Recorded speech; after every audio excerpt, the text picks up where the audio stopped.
O Tanjoubi omedetou gozaimasu. Isto é japonês para parabéns. O Observador faz 12 anos e, em vez de bolo, oferecemos uma visita ao Japão com a Pinto Lopes Viagens. Assine por apenas 39,90€ e habilite-se a ganhar. 12 anos a escrutinar o poder, 12 mil quilómetros para celebrar. Assine hoje em observador.pt. Arigatou. Do Porto e Coimbra.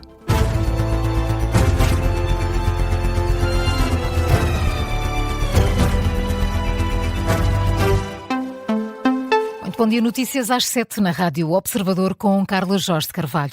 As críticas de Pedro Passos Coelho ao governo foram recebidas com choque, revolta e estupefação no núcleo duro de Luís Montenegro. Há membros da AD que não têm dúvidas. Passos escolheu caminhar ao lado de Ventura e alertam que está a cavar a própria sepultura.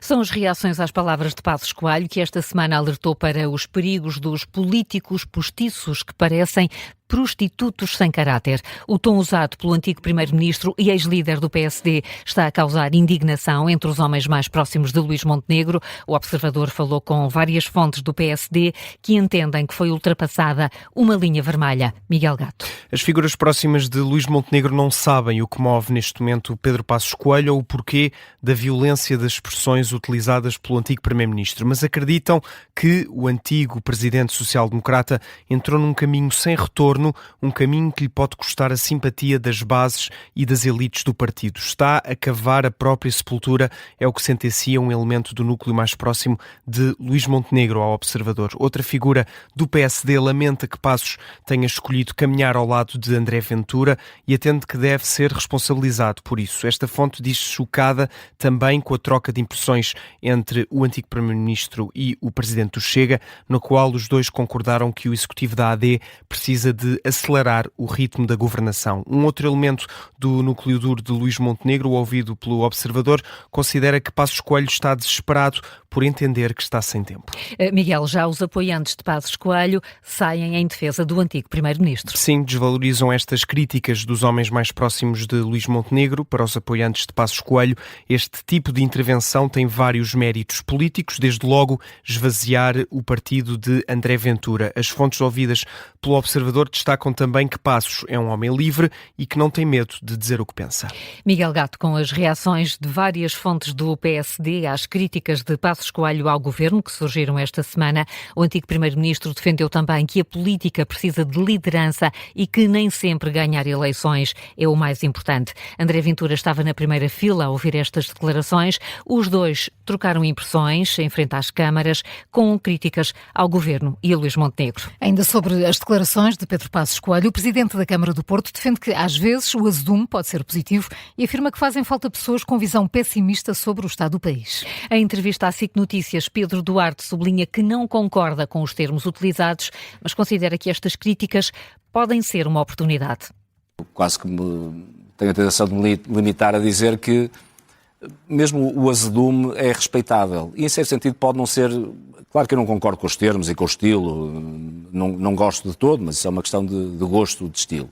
No aquilo que é mais substantivo, eu diria que às vezes até o azedume pode ser útil. E, portanto, é transformar, é que respeitar, em primeiro lugar, esse mesmo azedume e, em segundo lugar, transformá-lo numa oportunidade. Mas acha que Pedro Passos Coelho tem razões para estar azedo? Não. Eu acho que o país também já beneficiou de ter, por vezes, umas figuras que são uma espécie de nuvens negras que nos alertam, que têm uma visão pessimista, têm uma visão pessimista, uma visão negativa do futuro que temos pela frente.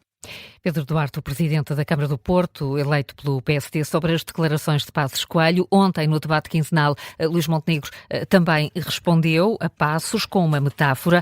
Depois do antigo primeiro-ministro ter dito que é preciso acelerar o ritmo, Luís Montenegro disse que os ministros são corredores com resistência, que sabem que para chegarem ao fim numa maratona não se pode sprintar nos primeiros tempos. O Presidente da República volta a alertar para os perigos da cultura do improviso em Portugal. António José Seguro pede o fim da desorganização e do jogo de passa-culpas na política. O Presidente da República volta a criticar a estratégia do país a longo prazo. No relatório sobre a gestão das tempestades já tinha alertado que o improviso é bom, mas não chega. António José Seguro tem pedido mais organização, coordenação, clareza. Agora volta a avisar que o improviso tem limites. Portugal tem uma capacidade extraordinária de improviso. Genuína, admirável, uma expressão de solidariedade enorme, profunda, que vem do coração, que já nos salvou em momentos muito difíceis. Mas o imprevisto tem um limite preciso. Só reduz o caos e atenua a perda. Não constrói futuros. Os futuros constroem-se com método, com planeamento, com instituições que funcionam de forma consistente, independentemente de quem está na sua liderança. Com uma cultura em que a organização não é vista como burocracia, mas como respeito pelo trabalho dos outros, pelo tempo de todos, pelo resultado que queremos alcançar juntos. Temos uma cultura de desorganização e desarticulação que nenhum improviso compensa. E isso tem um custo que raramente contabilizamos. Projetos que não acontecem, investimentos que não chegam, talentos que partem porque não encontram aqui a previsibilidade do que precisam para construir.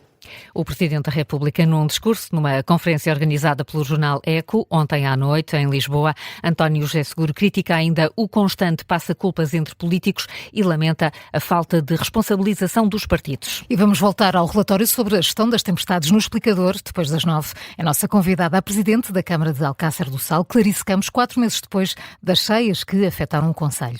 A linha de saúde SNS 24 recebeu mais de 2.200 queixas desde 2025, ano em que entrou em funcionamento a nível nacional. Os números são revelados hoje pelo Diário de Notícias. No ano passado, à altura em que o programa Ligue Antes, Salve Vidas foi implementado em praticamente todas as unidades locais de saúde, foram apresentadas 2.040 queixas, uma média de 5 queixas e meia por dia. Este ano, até 19 de maio, a entidade reguladora da saúde recebeu 182. Está pouco mais de uma queixa por cada dia. Na maioria são denunciadas dificuldades na orientação para os cuidados de saúde primários. Em segundo lugar está a dupla referenciação, seguem-se depois as queixas pelas demoras ou o não atendimento da linha. Há também utentes que se queixam precisamente de não serem atendidos pelo SNS por não ter havido contacto prévio para a linha de saúde. E isso é algo que a ERSA entende que não pode acontecer. Aliás, a informação pública que está no site da entidade reguladora da saúde é clara sobre a matéria. Lembra que nenhum utente pode ver recusado o atendimento numa unidade pública de saúde, ou seja, o contacto prévio não é obrigatório, embora seja recomendado. E Carla, falamos agora do polémico muro de árvores mandado construir por Isaltino Moraes para dividir os municípios de Oeiras e Amadora. O Tribunal rejeitou a providência cautelar interposta pelos moradores da Amadora. Ou seja, a construção mantém-se, pelo menos para já. Este caso tem início em março, quando Isaltino Moraes anunciou que ia avançar com um muro para separar os dois concelhos. Quase 3 meses depois, a Rádio Observador procurou saber quais os avanços nesta batalha judicial entre os municípios. É o tema do Onde Para o Caso de hoje. Laura Figueiredo, importa recordar a polémica? A polémica começou com um vídeo de Isaltino Moraes nas redes sociais a acusar a autarquia da Amadora de invadir Oeiras com a construção de urbanizações na Serra de Carnaxide. O que é que a Câmara Municipal da Amadora fez? Urbanizou, e vêm-se os prédios ali, não é? Urbanizou, criaram lugardouros que vêm exatamente até ao limite do concelho. E agora, para as pessoas entrarem para os lugardouros com materiais, pelos vistos só podem entrar pelo Concelho de Oeiras. Câmara Municipal da Amadora, ouçam-nos, por caso contrário nós temos que entrar aqui com uma escavadora. Isaltino Moraes diz que há mais de 3 anos que a Câmara de Oeiras anda a pedir explicações à autarquia da Amadora, que nunca respondeu. Na altura, a Câmara Municipal da Amadora negou a ideia de inação, explicou que o dossiê é já antigo e juridicamente complexo, embora tenha admitido situações pontuais de sobreposição territorial. Os moradores do tal empreendimento, que fica no limite entre os dois municípios, foram mais longe e contrataram um advogado que avançou com o embargo extrajudicial da empreitada. O município de Oeiras ficou assim obrigado a travar a plantação, mas nesta altura já a muralha de árvores estava erguida.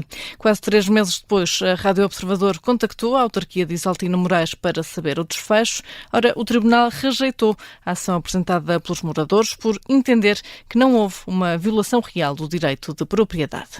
Laura Figueiredo, a detalhar a batalha territorial entre os municípios de Oeiras e Amadora. A Rádio Observador contactou também a Câmara da Amadora, que disse que, de momento, não tem nada a acrescentar. Mas, Carla, os moradores da Amadora não desistiram a apresentar um recurso à decisão do Tribunal. Sim, o advogado contratado pelos moradores critica a explicação dada pela Câmara de Oeiras sobre a rejeição da providência cautelar. Diz que é uma leitura simplista. Rafael Valreis explica o que está em causa neste processo. Esse embargo extrajudicial foi concretizado e diz a lei que esse embargo tem que ser ratificado pelo Tribunal. O que acontece é que o Tribunal da primeira instância entendeu que não ratificava já o embargo, porque entendia que não tinham sido ainda demonstrados pelos moradores danos já concretizados, resultantes, portanto, da plantação que estava no local a ser feita pelo município de Oeiras.